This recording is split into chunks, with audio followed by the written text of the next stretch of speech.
Hello students, welcome to Vedantic YouTube channel. तो कैसे हैं आप लोग? आई होप आप सभी अच्छे होंगे, बट पूछना मेरा फर्ज है इसीलिए मैंने पूछ लिया। तो जैसा कि आप सभी जानते हैं कि हमारी एक सीरीज चल रही है 150 क्वेश्चंस ऑफ केमिस्ट्री, जिसको हमने 10 पार्ट्स में डिवाइड कर दिया है, 15 क्वेश्चंस पर डे। ये सब तो आप सब जानते ही होंगे। अभी तक पिछले 4 दिनों में हमने 60 क्वेश्चंस तक कंप्लीट कर लिए हैं, ठीक है ना, जिसमें हमने अलग अलग वेरियस टॉपिक्स लिए और उन वेरियस टॉपिक्स पे हमने क्वेश्चंस को कवर किया, ठीक है। अब हम डे 5 पर लगाने वाले हैं अपने नेक्स्ट 15 क्वेश्चन, जो कि होने वाले हैं thermodynamics and journal organic chemistry यानी जीओसी से।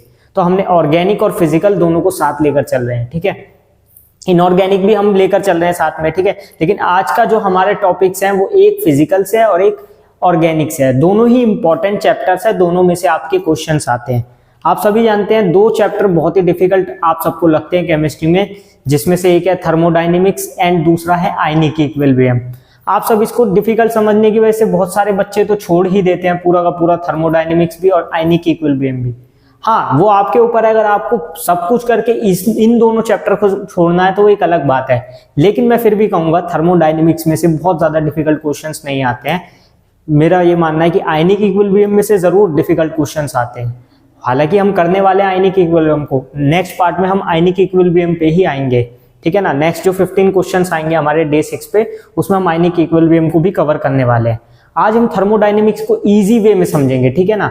आप बहुत ज्यादा क्या करते हो, साइक्लिक वाले पढ़ लेते हो, मतलब साइकिल्स बहुत ज्यादा पढ़ लेते हो। लेकिन जो थर्मोडायनेमिक्स में से क्वेश्चंस आते हैं वो अलग कॉन्सेप्ट्स पे आ रहे हैं, और उन कॉन्सेप्ट्स को आज हम इजी वे में समझने वाले हैं, ठीक है। सिंपल वे में बिल्कुल आराम से करने वाले हैं। कोई इसमें जबरदस्ती से कोई आपको दिमाग लगाने की जरूरत नहीं पड़ेगी। इतना इजी वे में करने वाले हैं क्वेश्चंस को कि आपको लगेगा ये तो चुटकी बजा के हो जाएगा, ठीक है। हाँ, थोड़ा कैलकुलेशन तो आपको भी पता है, थर्मोडायनेमिक्स है, फिजिकल है, फिजिकल में थोड़ा बहुत कैलकुलेशन तो आपको करना ही होगा। ये इनऑर्गेनिक की तरह तो है नहीं कि चैप्टर क्वेश्चन पढ़ा और आंसर लगा दिया। तो फिजिकल में आपको पढ़ना तो पड़ता ही है, थोड़ा बहुत तो आपको पढ़ना ही होगा फिजिकल में, तो वो चीज तो रहेगी। अदरवाइज आपको मैं इतना इजीली वे में समझाऊंगा कि आपको लगेगा कि हाँ ये क्वेश्चन तो मुझसे हो जाएगा देखते ही, और बस उतना ही करना है। फिजिकल में आपको थोड़ा बहुत कैलकुलेशन स्पीड तो वैसे भी बढ़ानी होगी, वैसे भी आप लोग मैथ्स पढ़ते ही हो, ठीक है ना, तो कैलकुलेशन तो आपकी वैसे ही अच्छी होगी, ठीक है। तो आज हम स्टार्ट करते हैं अपना डे 5, ठीक है। तो क्वेश्चन नंबर 1, ठीक है, टाइम नोट कर लेते हैं। देखो, आप मुझसे पहले क्वेश्चन करने की प्रैक्टिस किया करो, ठीक है। मुझसे पहले क्वेश्चन करने की क्यों प्रैक्टिस किया करो? क्योंकि इससे आपके लिए बहुत फायदा है, ये आपके लिए बहुत बेनिफिशियल होगा, ठीक है। अरे क्या हो रहा है, ठीक है। तो देखो, पहला क्वेश्चन है हमारा, 1 mole of a monoatomic gas is heated at a constant pressure of 1 atmosphere from 0 kelvin to 100 kelvin, ठीक है। क्वेश्चन को पढ़ते रहना। इफ द गैस कांस्टेंट हमारा गिवन है 8.32, या हम इसे 8.31 भी लेते हैं, कैलकुलेशन में इजी करने के लिए 8.3 भी लिख देते हैं गैस कांस्टेंट को, ठीक है ना। The change in internal energy of the gas is approximately, देखो अब मुझे निकालना क्या है इस क्वेश्चन में, सबसे पहले वो लिखो डेल्टा यू, ठीक है, निकालना क्या है डेल यू। और अब गिवन क्या क्या है, गिवन वाला यहां लिख दो। तो देखो, मोनोएटॉमिक गैस है तो एन कितना होगा, 1 होगा। मोनोएटॉमिक गैस है तो N1 होता है इसका, ठीक है। एट कांस्टेंट प्रेशर, प्रेशर भी दिया है कितना, 1 एटमॉस्फेयर, ठीक है। और देखो टेम्परेचर डिफरेंस कितना आ रहा है, 100 केल्विन। टेम्परेचर डिफरेंस कितना है, 100 केल्विन। कितना आ गया आपके पास, 100 केल्विन, ठीक है। और क्या क्या गिवन है हमें, कांस्टेंट गिवन है R कितना गिवन है, 8.32, ठीक है। तो अब इन टाइप के क्वेश्चंस को करने की आपकी अप्रोच क्या होनी चाहिए? सबसे पहले तो आपकी मैटर वही करती है ना कि अप्रोच क्या होनी चाहिए, कि कैसे आप इसको करने वाले हो, ठीक है ना। तो देखो, ये हमने सबसे पहले पढ़ा कि 1 mole of a monoatomic gas, ठीक है, 1 मोल था N=1, ठीक है, at constant pressure of 1 atmosphere from 0 kelvin to 100 kelvin. If the gas constant is this, the change in internal energy of the gas is approximately. Approximately निकालने का मतलब यह है कि आपको आंसर को अप्रोक्सीमेट कर सकते हो, ठीक है। सो डेल यू क्या होता है आपका, NCV डेल्टा टी, ठीक है, n तो पता है, CV भी निकाल लेंगे, क्या होता है 3/2 R, ठीक है, 3/2 या 1.5 R, और R कितना है 8.31 या 8.32 इंटू 100, ठीक है। इसको सॉल्व कर दो, कितना आएगा 1.5 इंटू 8.32 इंटू 100 कितना आ जाएगा, ये आ जाएगा 100 वालों को अलग लगा लो, 8 की इसमें मल्टीप्लाई करो, 1.5 में कितना आएगा 3, और 3 का भी 4 टाइम्स हो गया 12, और फिर उससे कुछ एक्स्ट्रा आएगा, लगभग 12.5 के करीब आ जाएगा, ये ऐसे मान लिया, ठीक है। ये लगभग 12.5 के करीब आ जाएगा, इंटू 100 है 10 की पावर 2, या इसको मैं लिख सकता हूँ 1.25 इंटू 10 की पावर 3 लिख सकता हूँ ना, जूल, या 1.25 किलो जूल ऐसे भी लिख सकता हूँ ना मैं इसको। तो ये मेरा कौन सा आंसर होगा, डी। बताओ सिंपल था कि नहीं, हमें फॉर्मूला लगाना पड़ा सिंपली, ठीक है, और जो जो गिवन था वो हमने इसकी वैल्यूज में पुट अप कर दिया, ठीक है। एनसीवी डेल्टा डी, सीवी हमने निकाल लिया, कैसे, सीवी क्या होता है मोनोएटॉमिक गैस के लिए 3/2 R, ठीक है, ये तो आपको मालूम होगा 3/2 R, ठीक है। डेल्टा टी ये हमें गिवन था टेम्परेचर डिफरेंस, उसकी वैल्यू हमने रख दी, एन आंसर, ठीक है। तो सिंपली ये आंसर हो गया हमारा। आप सबने मुझे पता है ये वाला क्वेश्चन कर लिया होगा, ठीक है, ये कोई डिफिकल्ट क्वेश्चन था भी नहीं। An ideal gas engine is operating between 227 degree Celsius and 127 degree Celsius. Second question की तरफ हम बढ़ रहे हैं। देखो फर्स्ट क्वेश्चन इजी था, सेकंड उससे भी इजी है। अब देखो ध्यान से, टेम्परेचर डिफरेंस निकाल लो सबसे पहले, तो पहली लाइन पढ़ते ही कितना आएगा 227 माइनस 127 100 केल्विन। अब कहोगे आप ये तो डिग्री सेल्सियस होना चाहिए, 100 केल्विन क्यों लिख रहा हूं? अरे भाई टेम्परेचर डिफरेंस चाहे आप डिग्री सेल्सियस में कैलकुलेट करो या केल्विन पे करो, वो सेम ही रहता है। अब आप कहोगे कैसे, तो आप ऐसे भी देख लो।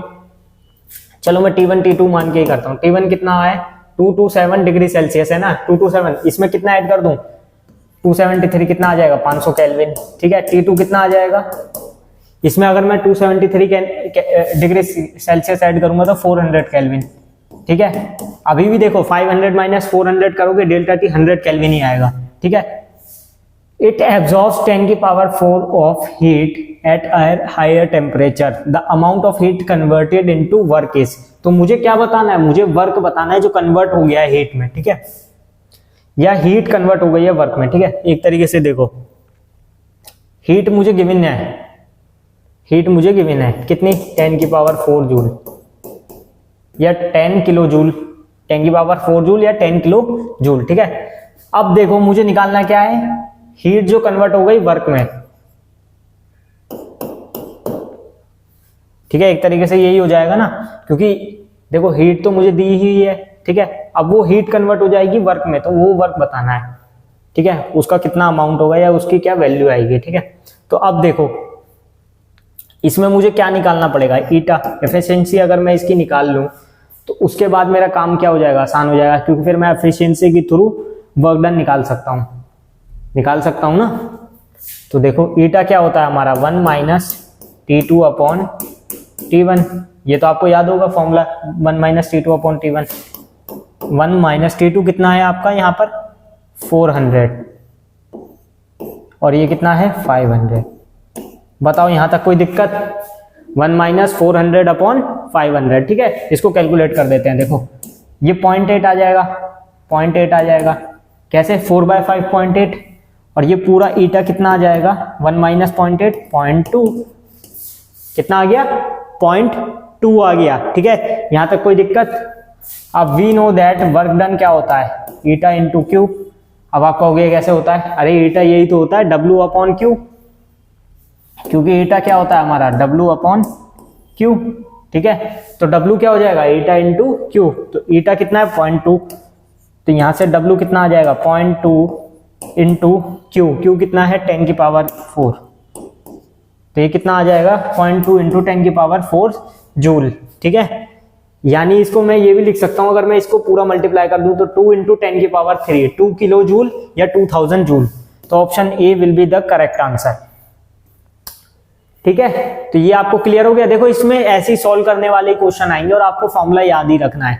अब मैं आपको फॉर्मूला कैसे आया, क्या इसका कॉन्सेप्ट था, तो वो सब बताऊंगा, तो वीडियो बहुत लंबी हो जाएगी, ठीक है। उसके लिए मेरे को थर्मोडायनेमिक्स के ऊपर फिर एक नई वीडियो बनानी पड़ेगी, लेकिन बेसिकली आपको क्या करना है, आपको सिर्फ दो चीजें करनी है। आपको फॉर्मूला पता होना चाहिए कैसे इसको अप्रोच करना है, और ये देखो करते करते प्रैक्टिस करते करते ही आने वाला है कि ये चीज कैसे यहाँ पर लगाई, ये वाला फॉर्मूला कैसे यहाँ पे स्ट्राइक किया, ये चीज करते करते आएगी और टाइम लगता है हर चीज में, ठीक है। अब आप देखोगे मेरे को ये क्वेश्चन कराने में 3 से 4 मिनट लगे, लेकिन आप कहोगे हमें तो 1 मिनट में करना होता है। तो प्रैक्टिस करते रहोगे तो आपसे 1 मिनट में भी होगा। अगर मुझे समझाना नहीं होता तो ये तो मैं 1 मिनट में कर सकता था डायरेक्टली। मुझे 10 की पावर 4 की हीट पता थी, मुझे क्या निकालना था, ईटा निकालना था, ईटा निकाल लिया 0.2, उसमें मल्टीप्लाई कर दिया, आ गया आंसर। लेकिन आपको अगर ये चीज समझनी है तो उसमें पहले टाइम देना होगा, ठीक है। अब नेक्स्ट क्वेश्चन की तरफ बढ़ते हैं। देखो अभी तक हमने कर लिए हैं क्वेश्चन ज्यादा सॉल्व करने वाले, और आगे भी देखोगे क्योंकि मॉडरेट लेवल के क्वेश्चन भी इसमें थोड़े से कैलकुलेटिव होते हैं, ठीक है। अब हमारा नेक्स्ट क्वेश्चन आ गया कार्नोट इंजन का। कार्नोट साइकिल आपने पढ़ा था ना, इसमें एफिशिएंसी मैक्सिमम रहती है पर 100% इसमें भी अचीव नहीं होती।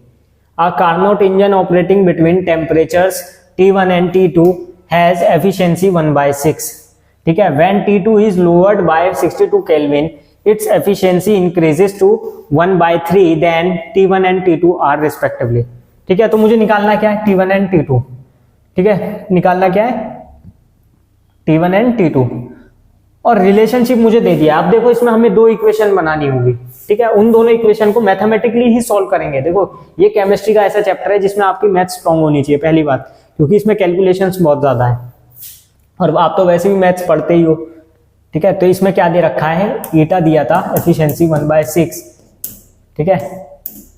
और ये होता क्या, 1 - T2 अपॉन T1, या T1/T2 मान लो, उसको T1 मान लो, इसको T2, वो आपके ऊपर है, ठीक है। पर मैं हमेशा T2 अपॉन T1 मान के करता हूँ, यानी वो T1 तो ये T2, ठीक है, ठीक है। ये हो गई हमारी फर्स्ट इक्वेशन। सेकंड इक्वेशन में क्या बोल रहा है, अब सेकंड इक्वेशन में इसको ईटा मान रहे हैं, इसको ईटा डैश हो जाता है 1/3। कब हो जाता है, जब हमारा जो टेम्परेचर T2 है वो 62 कम हो जाएगा, T2 62 लोअर्ड हो जाता है, और जो एफिशिएंसी है, एफिशिएंसी हमारी हो जाती है घटकर 1/3, ठीक है। तो 1 - T2 - 62, कितना कम हुआ, -62, जितना कम हुआ उसको माइनस कर दिया, ठीक है। T2 में से, टोटल में से कितना घट गया, 62, ऐसे आप समझ लो, ठीक है। टोटल में से कितना घट गया, 62। जैसे मेरे पास अगर 100 रुपए थे टोटल और उसमें से 62 कम हो गए, तो कैसे निकालूंगा, 100 में से 62 माइनस करूंगा, कितने बचे, 38। तो वो चीज ही हमने यहाँ पर किया कि T2 जितना भी था उसमें से 62 माइनस कर दिया। ये हमारी बन जाएगी सेकंड इक्वेशन, ठीक है। अब इसको सॉल्व करेंगे। देखो इन दोनों इक्वेशन को सॉल्व करेंगे तो पहले यहां से निकाल लो आप, पहले यहां से क्या निकाल लो, T1 की वैल्यू फ्रॉम इक्वेशन 1, ठीक है। मैं डायरेक्टली करूंगा यहाँ पर, मैथमेटिक्स आपको भी आती है, ठीक है। तो ये आ जाएगी T1 - T2, और T1 उधर पहुंच गया, तो T1 = 6 T1 - T2, ठीक है। इसको मैं क्या लिख सकता हूँ, T1 को पूरा सॉल्व करूंगा तो देखो T1 उधर चला गया 5T1, उधर जाके 5T1, और ये कितना था -6T2, और इधर क्या बचा 0। तो T1 की वैल्यू कितनी आ गई, 6/5T2, या मैं इसको क्या बोल सकता हूँ, 1.2 T2। तो T1 की वैल्यू कितनी आ गई, 1.2 T2। अब एक ट्रिक बताऊं आपको इतना क्वेश्चन करते ही आपको आंसर मिल जाएगा, आप इसमें चेक कर लो, सब में T1/T2। लेकिन अगर वो सारे सेम आ रहे होंगे तो आपकी गड़बड़ हो सकती है कि जो T1 होगा उसका 1.2 टाइम्स T2 होगा। एक तो आप ऐसे चेक कर सकते हो, ठीक है। आप समझ पा रहे हो मैं क्या कहना चाह रहा हूं, ये देखो यहां से देखो T1 5T1 - 6T2, तो T1 = 1.2 T2। पर ये हर बार नहीं चलता, मान लो ऑप्शन आपके ऐसे नहीं आए तो इसलिए पूरा ही सॉल्व करना पड़ेगा। अब सेकंड इक्वेशन से देखो, फ्रॉम इक्वेशन 2। अब इसमें क्या करेंगे, इक्वेशन सॉल्व करनी आपको आती है, T1 की वैल्यू पुट कर देंगे किसमें, इसमें। पहले तो इसको ही सिंप्लीफाई करके लिख देते हैं, T1 = 3। देखो यहां पर T1 - T2 + 62, तो T1 - T2 + 1 वो +62, ये आएगा ना, T1 - T2 + 62, और 3 से मल्टीप्लाई कर देंगे बाद में। T1 जहां जाए वहां 1.2 T2 लिख दो, जैसे यहां लिख देता हूं मैं 1.2 T2, 3 × 1.2 T2 - 3 T2 + 180 6। ठीक है, इसको सॉल्व करो जरा, मेरी हेल्प करो सॉल्व करवाने में।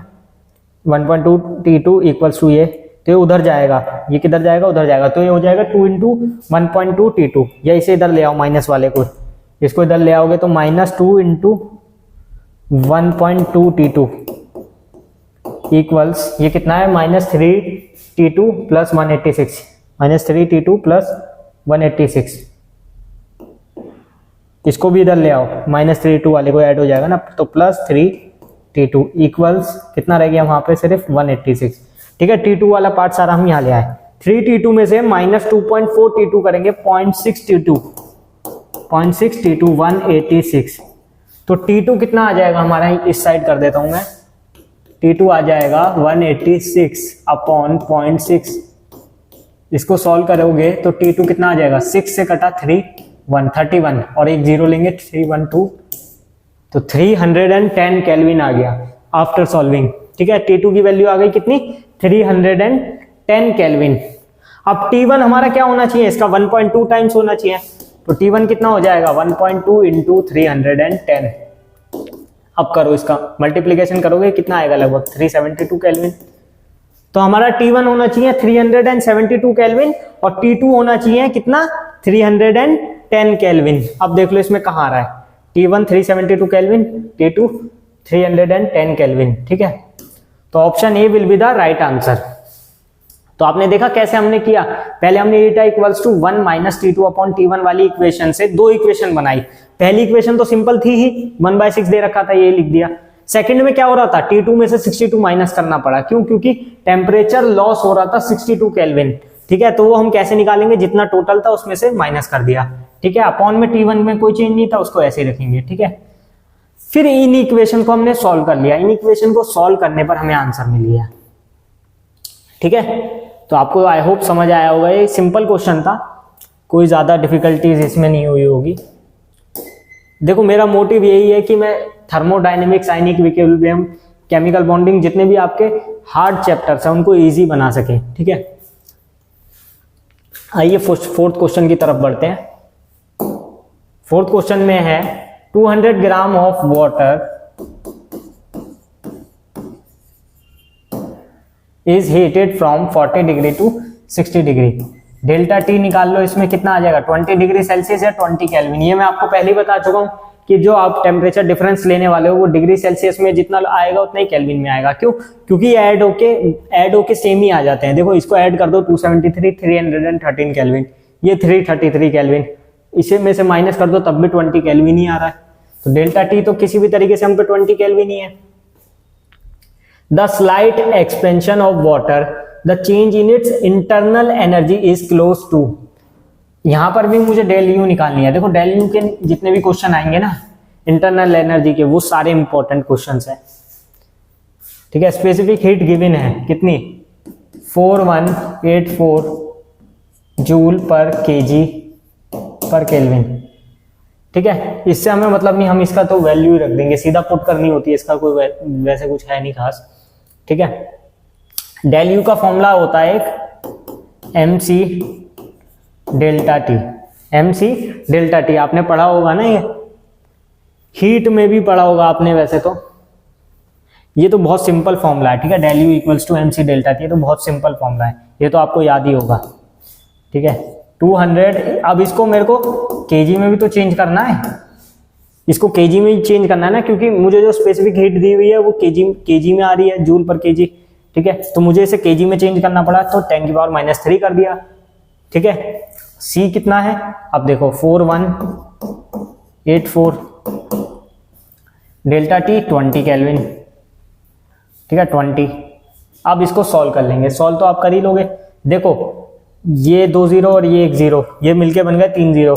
इन 3 0 को तो यहां लिख दो, 10⁻³ जूल, ये किलो जूल में आ जाएगा। ठीक है, क्योंकि आंसर में मैंने देखा सब में किलो जूल में दे रखा है, तो 10⁻³ को मैं अलग रख लेता हूँ। ठीक है, ये 3 0 अलग हो गए। 2 इंटू 4184 इंटू 20, 2 इंटू 4184 इंटू 20 कितना आ जाएगा, सॉल्व करके बताओ जल्दी। थोड़ा सा डिफिकल्ट हो जाएगा कैलकुलेशन, एक सेकेंड। ये वाली जो 3 आपने 0 ली है, ये तो इससे कट जाएगी ना 10⁻³ से, -3 से। ये देखो ना, 10 की पावर -3 इंटू 10 की पावर 3 करेंगे तो ये तो कट हो जाएगी ना, कैंसिल आउट हो जाएगी। तो ये वाला चीज़ अभी रुक जाओ इसमें, ये 10 की पावर 3 फिर इसमें से ले लो, इसको 4.184 करके। हाँ अब पॉसिबल है क्योंकि 10 की पावर -3 से कट गया, अब 200 और ये वाली 0 3 आ गई 10 की पावर 3। ठीक है, वो हो जाती है कैलकुलेशन में मिस्टेक, वो किसी से भी हो सकती है। ठीक है, इसलिए ध्यान रखना चाहिए, पावर को जरूर ध्यान रखा करो। 2 इंटू 4.184 इंटू 2 यानी कि 4 इंटू 4.184 ये लिखना है हमें। ये कितना होगा, ये लगभग आपका आ जाएगा 16 पॉइंट समथिंग आएगा, 16.66 कुछ आएगा, 16.66। तो 16.67 इंटू 10 की पावर 3 जूल। ठीक है ना, ये 10 की पावर -3 से यहाँ से वो 10 की पावर 3 लिया, वो कट गया। अब ये एक जीरो, ये 2 जीरो, 10 की पावर 3 ये लिख दिया। अब 2 इंटू 2 4, 4 इंटू 4.184। ठीक है, तो इसकी कैलकुलेशन करेंगे तो ये आएगा। ठीक है, तो अब देख लो कौन सा ज्यादा मिलता जुलता है। ठीक है, तो ये होना चाहिए 16.67 इंटू 10 की पावर 3 जूल। एक सेकंड, ऑप्शंस में कहाँ पर है, ये रहा 16.7 किलो जूल। तो डी ऑप्शन इसका सही होगा। 16.66 हमारा आ रहा था, वही लगभग मान लो इतना अप्रोक्सीमेशन चलता है। 16.6 आ रहा है, 16.7 लिख सकते हो। ठीक है, उतना अप्रोक्सीमेशन चलता है। तो ये हमारे काफी ज्यादा कैलकुलेटिव क्वेश्चन थे। ठीक है, तो ये ध्यान रखो, फिजिकल में जितने भी क्वेश्चंस आ रहे हैं उसमें थोड़ा बहुत कैलकुलेशन पार्ट रहता ही है, और इसमें तो ज्यादा रहेगा। थर्मोडायनेमिक्स में और आयनिक इक्विलिब्रियम में इसमें से अच्छे क्वेश्चंस आते ही आते हैं।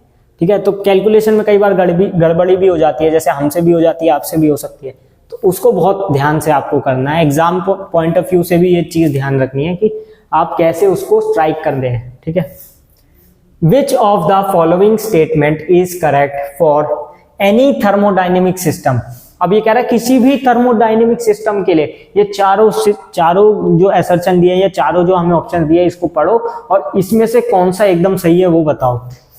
ठीक है, अब देखो फर्स्ट ऑप्शन है, ये थर्मोडायनेमिक किसी भी प्रोसेस के लिए है, तो मतलब वो जो हम कंडीशन ले रहे हैं ना वो एकदम सही होनी चाहिए और सबके लिए होनी चाहिए।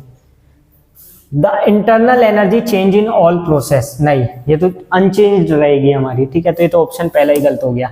ये तो आप थर्मोडायनेमिक्स में पढ़ चुके हैं ना कि जो इंटरनल एनर्जी होती है आपकी किसी भी प्रोसेस में, वो आपकी अनचेंज रहती है। ठीक है, टेम्परेचर कांस्टेंट रखो तो वो अनचेंज रहती है। ठीक है, तो सब प्रोसेस में चेंज नहीं होती है।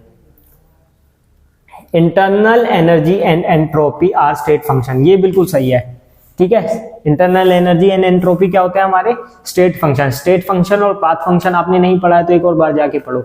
जो आपके इनिशियल और फाइनल स्टेज पे डिपेंड करते हैं ना, वही आपके स्टेट फंक्शन होते हैं, और पाथ फंक्शन आपके प्रोसेस पे डिपेंड करते हैं, वर्क ऑफ प्रोसेस पे। ठीक है, तो इंटरनल एनर्जी एंड एंट्रोपी क्या है हमारे स्टेट फंक्शन, ये सही है। The change in entropy can never be zero, क्यों नहीं हो सकती। आप सिस्टम की जो स्टेट है उसको फिक्स रखो, आप जो स्टेट है सिस्टम की उसको चेंज मत करो, तो जीरो क्यों नहीं हो सकती, हो सकती है। तो ये भी रॉन्ग हो जाएगा। The work done in an adiabatic process is always zero, ये भी गलत है। वर्क डन जीरो कब होता है, अच्छा हाँ ये भी अच्छा क्वेश्चन है। वर्क डन हमारा जीरो होता है आइसोकोरिक प्रोसेस में, क्यों, क्योंकि डेल वी हमारा क्या हो जाता है, फिक्स्ड हो जाता है, तो वो चेंज नहीं होगा, तो हमारा वर्क डन क्या हो जाएगा, जीरो हो जाएगा। ठीक है, डेल वी हमारा कांस्टेंट रहेगा तो ये क्या हो जाएगा, जीरो हो जाएगा अगर वॉल्यूम कांस्टेंट रहेगा, तो ये भी नहीं होगा। ठीक है, तो आपका ऑप्शन बी ही ठीक है। The internal energy and entropy are state functions. ठीक है, मैं बार बार बता रहा हूं थर्मोडायनेमिक्स को आपको बहुत ध्यान से पढ़ने की जरूरत है। Question number 6, which statement is incorrect. देखो मैं थोड़ा सा आपको पोज देना चाहता हूं, देखो क्योंकि ये वाले उतने मुश्किल क्वेश्चंस नहीं है, तो आप थोड़ा सा पोज लेके, मैं जब तक आपको नहीं करा रहा उससे पहले करने की कोशिश करो। और मैं हमेशा कहता हूं आप कॉपी और पेंसिल लेकर बैठा करो और क्वेश्चंस को साथ साथ ट्राई करो, और कोशिश करो रोक दो, 20 सेकंड के लिए पॉज करो, उसको क्वेश्चन को करके फिर चेक करो कि आपने ठीक किया कि नहीं किया। ठीक है, अब इसमें हमें इनकरेक्ट बताना है, मतलब जो गलत है वही हमारा सही है, मतलब जो गलत होगा वही हमारे लिए क्या हो जाएगा, सही। जैसे all reversible cycles have the same efficiency, all reversible cycles have the same efficiency, क्या ये चीज पॉसिबल है कि सब में एक ही एफिशिएंसी हो, नहीं पॉसिबल ही नहीं है। सबकी सेम एफिशिएंसी कैसे आ सकती है, आपने पढ़ा है ना रिवर्सिबल साइकिल्स और इरिवर्सिबल साइकिल को, ठीक है, इसके आगे के भी ऑप्शन पढ़ लेते हैं, क्योंकि एक पे डिपेंडेंट कभी भी नहीं रहना चाहिए। The reversible cycle has more efficiency than an irreversible one. ये ठीक है कि हाँ उसकी एफिशिएंसी ज्यादा हो सकती है, ये तो हम पढ़ चुके हैं। ठीक है, नेक्स्ट है कार्नोट। अब कार्नोट साइकिल में आपको पता होना चाहिए, कार्नोट साइकिल आपने पढ़ी होगी, एडियाबैटिक आइसोथर्मल वाली। इसमें एडियाबैटिक एक्सपेंशन होता है, एडियाबैटिक कंप्रेशन होता है, आइसोथर्मल एक्सपेंशन होता है, आइसोथर्मल कंप्रेशन होता है। ठीक है, इसकी जो एफिशिएंसी होती है वो मैक्सिमम होती है सभी साइकिल्स में। तो Carnot cycle is a reversible one. क्या ये रिवर्सिबल है? ये क्वेश्चन मैं आपसे ही पूछता हूं। हाँ ये रिवर्सिबल है, सही तो है। तो ये तो गलत हो जाएगा, क्योंकि जो सही है वही तो गलत है, हमें तो इनकरेक्ट ढूंढना है। ठीक है, Carnot cycle has the maximum efficiency in all cycle. ये भी सही बात है, लेकिन अब ये क्या होगा? रॉन्ग, क्योंकि हमें इनकरेक्ट बताना था। तो अभी तक जो मुझे इसमें से इनकरेक्ट लग रहा है वो सिर्फ ए लग रहा है, क्योंकि ये चीज पॉसिबल ही नहीं है कि all reversible cycles have the same efficiency. ये पॉसिबल ही नहीं है, सारी रिवर्सिबल साइकिल सेम एफिशिएंसी रखेगी। क्या ये चीज पॉसिबल है? नहीं।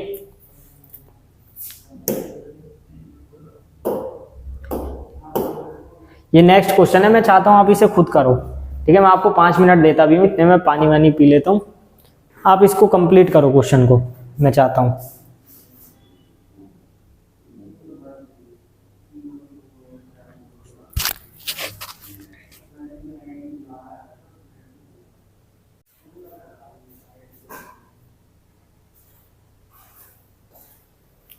तो आपने देख लिया इसको। ठीक है, आप 7th क्वेश्चन को करते हैं। The work of 146 kg is performed in order to compress 1 kilomole of gas adiabatically, and this process the temperature of the gas increased by 7 degree Celsius. समझ आया? हमें क्या दिया है? वर्क दे दिया है, कितना? 146 किलो जूल। ठीक है, और वो परफॉर्म्ड किस वे में किया गया है कि 1 किलो मोल जो गैस के हैं वो एडिबेटिकली इस प्रोसेस में पार्टिसिपेट करते हैं, और टेम्परेचर इंक्रीज होता है 7 डिग्री सेल्सियस। ठीक है, टेम्परेचर डिक्रीज होता है, कितना इंक्रीज होता है? 7 डिग्री सेल्सियस। तो ये तो हमारा चेंज इन टेम्परेचर हो गया। Del T equal to 7 degree celsius में लिख लो या केल्विन में लिख लो, वो सेम ही आता है टेम्परेचर डिफरेंस। ठीक है, वर्क कितना दिया है? 146 किलो जूल। ठीक है, और मोल्स दिया है, नंबर ऑफ मोल्स हमें दे दिए हैं 10 की पावर 3। 1 किलो मतलब 10 की पावर 3। ठीक, अब मुझसे पूछ क्या ना है, ये कौन सा मोनो एटॉमिक है, डाई एटॉमिक है, ट्राई एटॉमिक है? ठीक है, ये गैस कौन सी है? ठीक है ना, तो इसके लिए हमें गामा पता होना चाहिए। क्या पता होना चाहिए? गामा पता होना चाहिए। और वर्क डन का फॉर्मूला क्या होता है? NR del T upon gamma -1। ये फॉर्मूला आपने पढ़ा होगा। ठीक है, अब देखो W की वैल्यू कितनी है? 146 इक्वल्स 10 की पावर 3 8.31 इंटू डेल टी कितना था? 7 अपॉन में क्या आ रहा है आपका? गामा -1। ठीक है, गामा -1 को इधर ले आओ। ठीक है, 146 को उधर ले जाओ, ये डायरेक्ट यहीं से काट दो ना।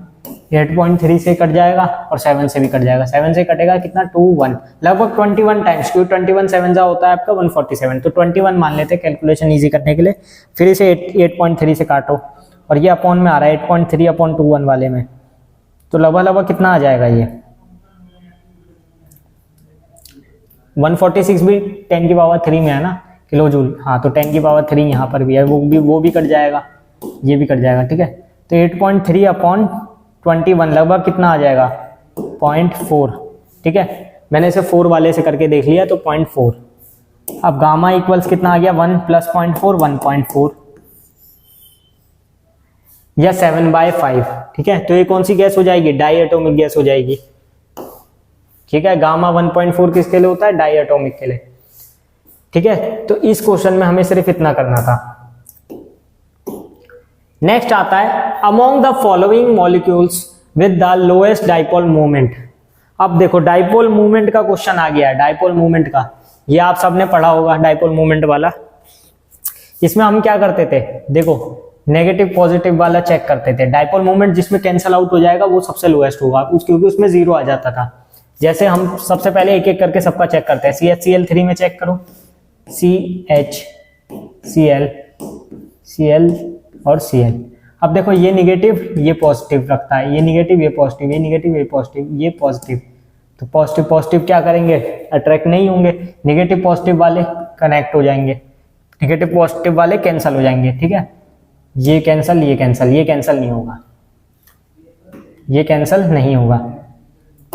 ऐसे ही अब देखो CH2Cl2 वाले में भी CCl वाले तो कैंसिल हो जाएंगे, लेकिन ये सब नहीं होंगे। अब लेकिन अगर आप CCl4 वाले में देखो, टाइम वेस्ट किए बिना, क्योंकि हमें पता है कहाँ कैंसिल आउट होगा, ये निगेटिव, यहाँ पॉजिटिव, ये निगेटिव, ये निगेटिव, ये निगेटिव, तो देखो सब एक के साथ एक कैंसिल हो जाएगा, सब क्या हो जाएंगे, कैंसिल हो जाएंगे।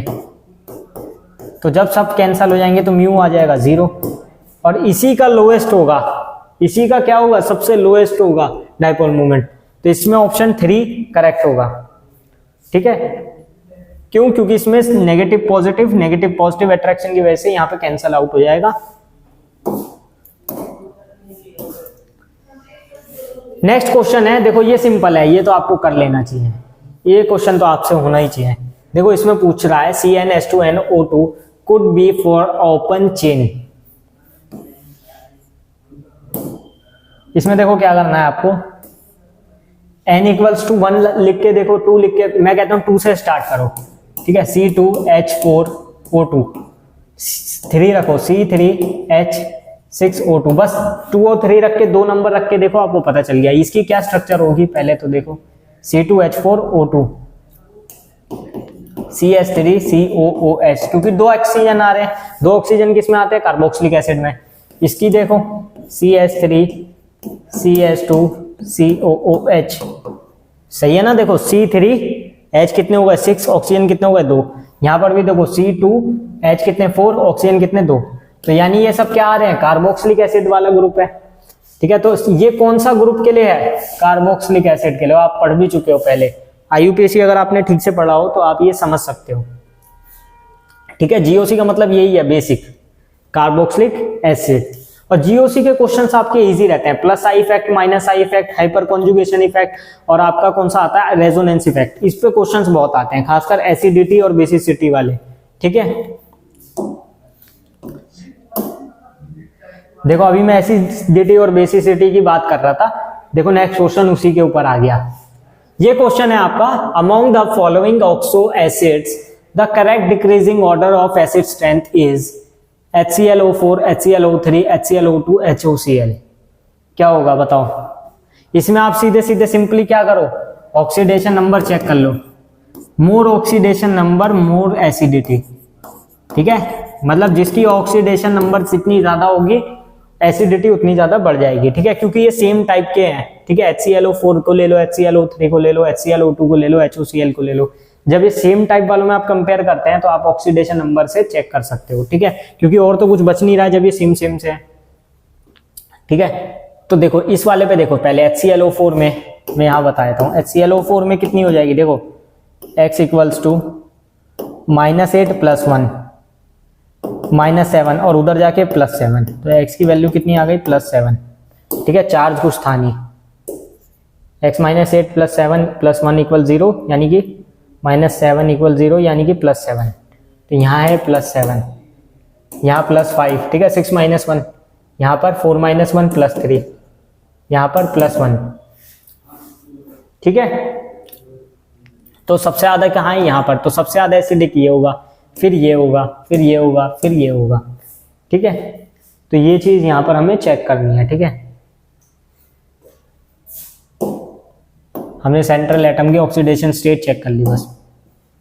ठीक है, सिंपल क्वेश्चन था। अब नेक्स्ट पे आते हैं, ortho nitrophenol is less soluble in water than para and meta nitrophenols because. अब ये बताओ क्यों वो सोल्यूबल नहीं है आखिरकार। तो उसका एक बहुत ही सिंपल सा रीजन है आपका, और वो रीजन ये कहता है, जो आपकी स्ट्रक्चर होती है ना, देखो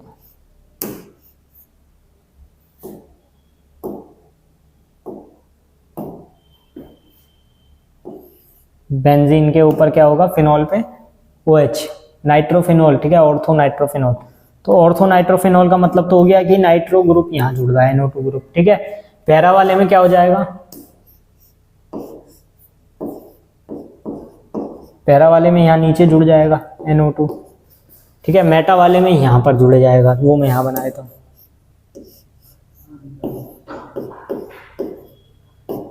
ये हो जाएगा ना।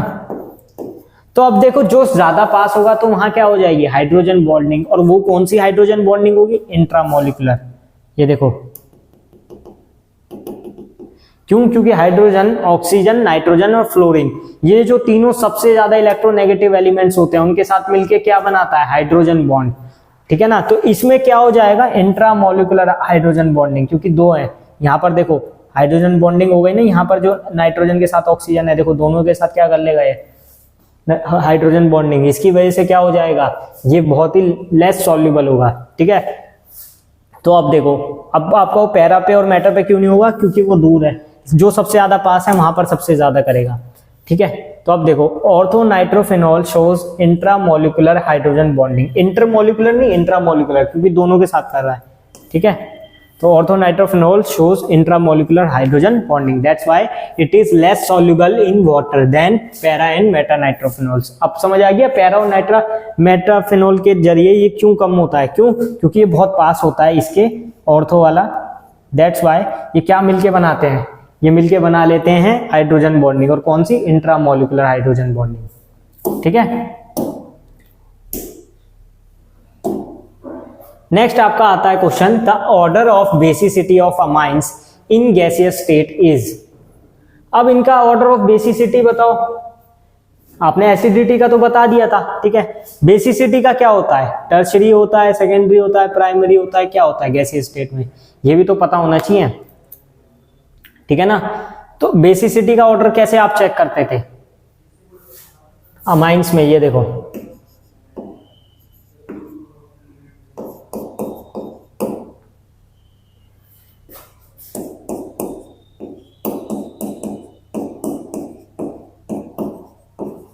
अगर मैं ऐसे लिख दूं,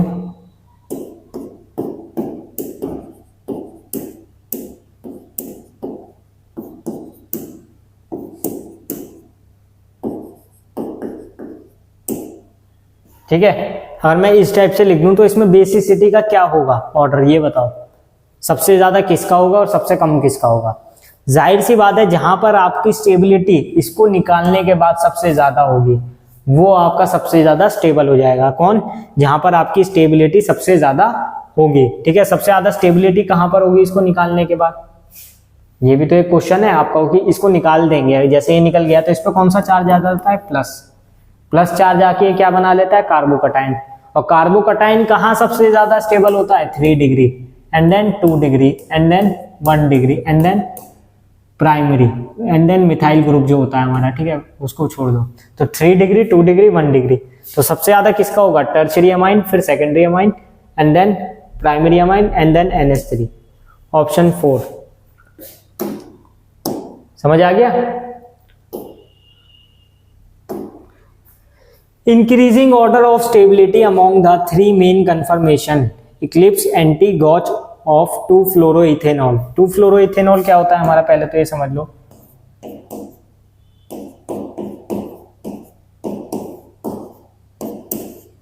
ये आपका हो जाएगा 2-फ्लोरोएथेनॉल, ठीक है। इसकी मुझे ये बताओ कि एक्लिप्स ज्यादा होगी, एंटी ज्यादा होगी, या गॉज ज्यादा होगी। इसमें हमें इंक्रीजिंग ऑर्डर में बताना है स्टेबिलिटी, ठीक है।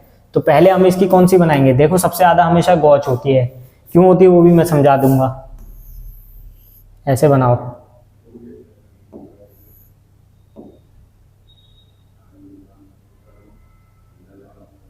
एक सेकंड, पूरा अच्छे से बनाते हैं इसको।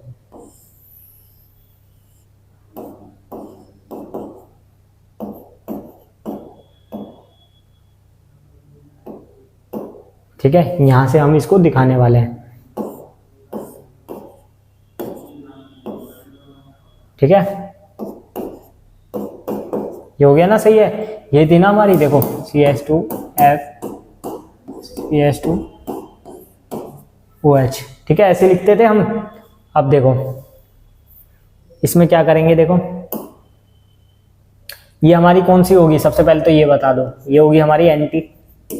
अब इसके बाद इसको हम राउंड कराएंगे तो क्या बना देंगे, गॉच फॉर्म बना देंगे इस सी से। देखो मैं छोटे से में दिखा रहा हूं यहाँ पर, ठीक है, ये तो हिलेगा नहीं फ्लोरीन अपने हिसाब से, लेकिन ये हिल के यहाँ जाएगा, ये हिल के कहाँ जाएगा, यहाँ पर। ठीक है, हाइड्रोजन हाइड्रोजन इस टाइप से। ठीक है, ये सबसे ज्यादा स्टेबल होगा, क्यों, हाइड्रोजन बॉन्डिंग। ये देखो, ये इसके सबसे करीब आ गया, तो ये सबसे ज्यादा स्टेबल हो जाएगा गॉच फॉर्म। ठीक है, ये गॉच फॉर्म जो है हमारी सबसे ज्यादा स्टेबल होगी। ठीक है, गॉच फॉर्म सबसे ज्यादा स्टेबल होगी, ये समझ आ गया। तो गॉच फॉर्म सबसे ज्यादा स्टेबल होगी एंड देन एंटी होगी, और उसके बाद क्या होगी हमारी, इक्लिप्स फॉर्म। ठीक है, इक्लिप्स, एंटी और गॉच। तो हम सबसे पहले किसको रखेंगे, गॉच को। ठीक है, एंड देन एंटी, और उसके बाद कौन सी होगी, eclipse. Gauche, anti and eclipse. ठीक है, अब देखो इंक्रीजिंग ऑर्डर में सबसे पहले क्या आएगा, इक्लिप्स, देन एंटी, देन गॉच। सबसे कम किसका, इक्लिप्स का, उसके बाद किसका, एंटी का, और सबसे ज्यादा गॉच का। ठीक है, तो इक्लिप्स, एंटी, गॉच। तो ऑप्शन थर्ड आपका आंसर होगा। समझ आ गया ना, गॉच का सबसे ज्यादा क्यों होगा, क्योंकि ये देखो यहाँ पर फ्लोरीन और ऑक्सी OH ये सबसे करीब कहाँ आ जाते हैं, गॉच फॉर्मेशन में। ठीक है, और सबसे कम कहाँ रहता है, एंटी पे। और इक्लिप्स का फिर इसको दोबारा से 60 डिग्री रोटेट कराओगे तो आपका इक्लिप्स बन जाएगा। ठीक है, वो आप देख सकते हो, थोड़ा बहुत आप भी करके देखो, सारा मेरे भरोसे मत रहो, थोड़ा तो आपको भी करना पड़ेगा। देखो, मेहनत आप ही को करनी है। नेक्स्ट क्वेश्चन है, due to the presence of an unpaired electron free radicals are. अब देखो, जहां पर भी अनपेयर्ड इलेक्ट्रॉन होंगे वहां पर फ्री रेडिकल्स क्या करेंगे, बहुत ज्यादा रिएक्टिव हो जाएंगे। क्या करेंगे, बहुत ज्यादा केमिकली रिएक्टिव होंगे। तो ये तो सिंपल क्वेश्चन था, फर्स्ट वाला हो जाएगा केमिकली रिएक्टिव। ये तो आपको पता होगा, रटा हुआ क्वेश्चन होना चाहिए जीओसी अगर आपने पढ़ी है। Next question is, which of the following compound has the strongest acidic character. अब एसिडिक कैरेक्टर का क्वेश्चन एक और आ गया है, ये जीओसी में सबसे ज्यादा क्वेश्चन पूछा जाता है एसिडिक कैरेक्टर का और बेसिक कैरेक्टर का। ठीक है, तो एसिडिक कैरेक्टर आप में आपका प्लस आर इफेक्ट भी आ जाएगा, माइनस आई इफेक्ट भी आएगा। ठीक है, आर इफेक्ट और माइनस आई इफेक्ट दोनों आ जाएगा। अब इसमें देखो क्या देखना होगा हमें, CH3COOH। ठीक है, तो ये भी अच्छा एसिड होता है, लेकिन हमें क्या करनी है, कंपैरिजन करनी है। अब नेक्स्ट कौन सा आ रहा है, बेंजोइक एसिड। यहां रेजोनेंस भी है और देखो स्ट्रॉन्ग ग्रुप भी अटैच्ड है, रेजोनेंस प्लस स्ट्रॉन्ग ग्रुप। ठीक है, नेक्स्ट में देखो फिनॉल, इसमें भी रेजोनेंस प्लस, लेकिन इतना अच्छा ग्रुप अटैच नहीं है जितना COOH है। तो इसके मुकाबले किसका ज्यादा होगा, COOH का। इन दोनों में कंपैरिजन होगा और इसका इन दोनों से कम होगा। ठीक है, इसका इन दोनों से कम होगा। अभी तक तीन में हमने कंपैरिजन कर लिया। एक आता है हमारा CH3OH, इसमें तो कोई इफेक्ट ही नहीं है। ठीक है, इसमें तो कोई ज्यादा, इसमें रेजोनेंस ही नहीं है, तो इसको तो हटा ही दो। ठीक है, तो ये नहीं हो सकता, A नहीं हो सकता, डी नहीं हो सकता। आप कंफ्यूज हो गए एग्जाम में, इन दोनों में B है या C है, फिनॉल होगा या बेंजोइक एसिड होगा। तो आपको मैं बता दूं, benzoic acid is more acidic then phenol. ठीक है, benzoic acid is more acidic then phenol. क्यों, क्योंकि देखो दोनों में रेजोनेंस है और देखो यहाँ पर डबल COOH ग्रुप आ रहा है जो कि बहुत ही पावरफुल ग्रुप होता है। ठीक है, तो दैट्स व्हाई एसिडिक कैरेक्टर किसका ज्यादा होगा, बेंजोइक एसिड का ज्यादा होगा। ठीक है, तो इसी के साथ आज का हमारा डे 5 कंप्लीट होता है। अभी तक हमने 75 क्वेश्चंस कंप्लीट कर लिया है, which is a various type of questions. ठीक है, ऐसा भी नहीं कि एक ही चैप्टर पे 75 क्वेश्चंस किए हैं, इसमें हमने कई सारे चैप्टर कंप्लीट कर लिए हैं। लगभग हम 10 चैप्टर्स के क्वेश्चंस कर चुके हैं, और ये PYQs और कुछ कॉन्सेप्चुअल क्वेश्चंस या फिर कुछ इस टाइप के क्वेश्चन जो एक्सपेक्टेड है वैसे क्वेश्चन हमने कंप्लीट कर लिए हैं। ठीक है, तो ये बहुत ही एक आपके लिए बेनिफिशियल चीज है। अगर आपने मेरी पिछली वीडियोस नहीं देखी है, डे 1, डे 2, डे 3, डे 4, तो आप हमारे चैनल पे जाके प्लेलिस्ट में चेक कर सकते हैं और इसको वीडियोस को वॉच कर सकते हैं। अगर आपको ये वीडियोस अच्छी लगी हो और आपको लगा हो कि इससे आपको कुछ सीखने को मिला, तो आप इस वीडियो को लाइक करें, शेयर करें एंड सब्सक्राइब करें। एंड तब तक के लिए जुड़े रहिए हमारे साथ। Thank you.